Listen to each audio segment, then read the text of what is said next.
So hello guys, shout out. So may gagawin naman tayo dun sa Mandaluyong. So bali compressor pala yung gagawin ko. So yung problem ng compressor, nagre-release lang ng air pag tapos na mag-stop yung motor. So yun yung i-check ko. So marami na akong na-encounter ng gano'n. Ang nagiging problema niya is yung check valve na i-stuck yung rubber or nakakalangan ng dumi. So yun yung nagiging cost, kaya nagre-release lang ng air yung compressor. So lang guys, yun yung titingnan natin mamaya.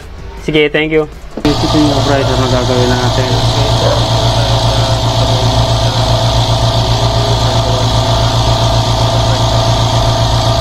Dito mamaya.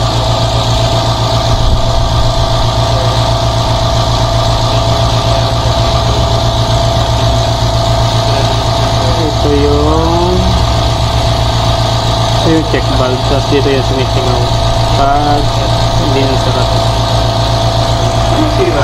Ha?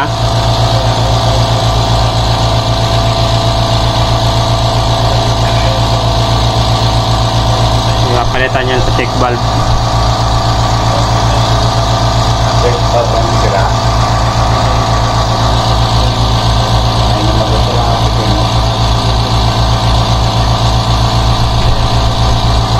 Mamaya puno na.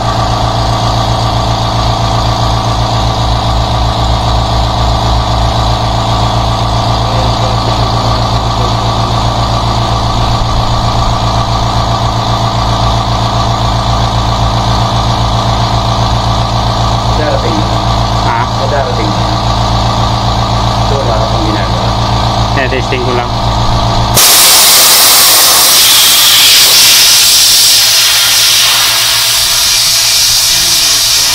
Ito dapat siya.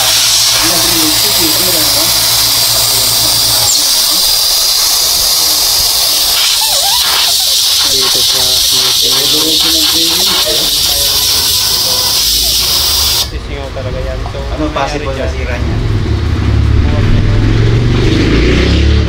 Maluwag yung spring niya. Sana yun lang, no? Para patungan?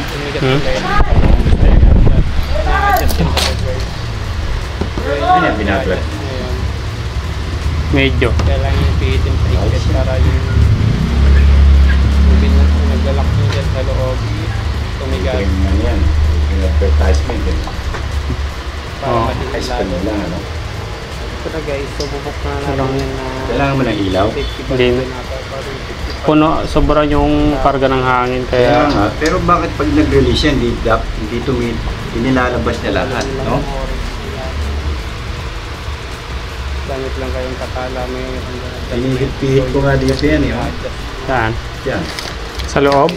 Paloo. Hindi, dito lang, sinusundot ko lang na ganun. Ah, wala yan. Wala pa lang yung nangyayari.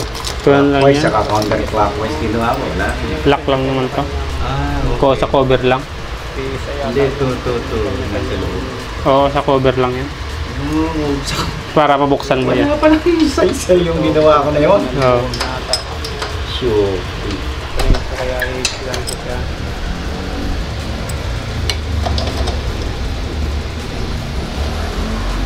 Hindi ko alam, baka na-adjust nito yung pressure kaya ganito rin.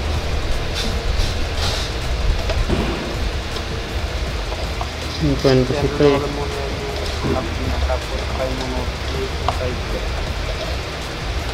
Baka mo ma-adjust.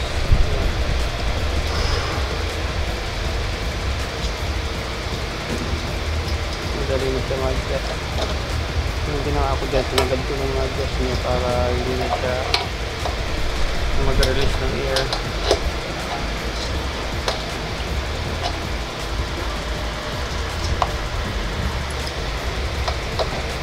Pag nasagad na yan guys, okay na yan.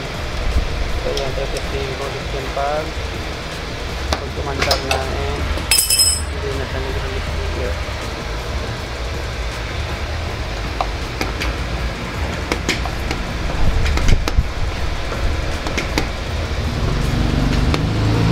Balik mo lang yung pin.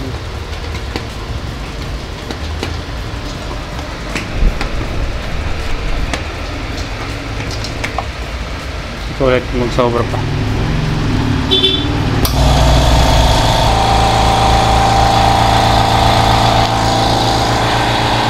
Okay na yun.